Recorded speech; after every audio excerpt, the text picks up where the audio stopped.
There are a few practical tips that you can employ in terms of managing your emotional responses in a face-to-face situation.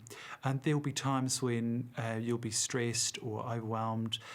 Maybe emotions will be running high, and that's normal. What's a bit difficult in a face-to-face context is that people can read your cues, people can read your reactions, and you may want to manage those in a way that comes across in the most professional manner. And the first tip I'd give is about breathing and being able to slow down your breathing. I know it sounds quite straightforward because people are breathing all the time, but when you're stressed or overwhelmed, having emotional feelings that are quite intense, your breathing is usually more superficial and is faster.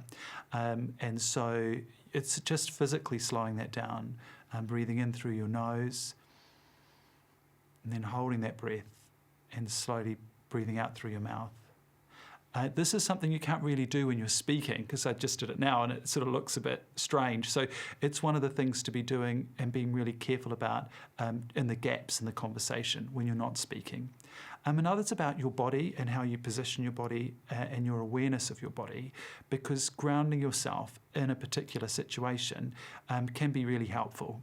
So physical strategies that you can employ are things like just wiggling your toes, being aware of where your body is in relation to your seat if you're sitting down, noticing where you're bearing the weight if you're standing up, if you're sitting down. It's just physically being present in the actual space in the room. And the other is to be mindful about things like volume. If you're talking louder and louder, that's usually a sign that you're getting distressed about something. Plus also the speed of your speech. Your speech will get quicker generally if you're more distressed. And so it's being aware of those and just consciously trying to slow things down. And the last tip I would give is things that you can tell yourself, important messages, mantras that you can employ that will help you get through.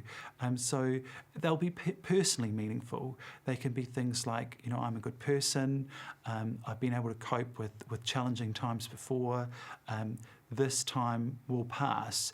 And that's true because this challenging moment that you might be in right now, or a challenging moment that you foresee in the future, it won't last forever.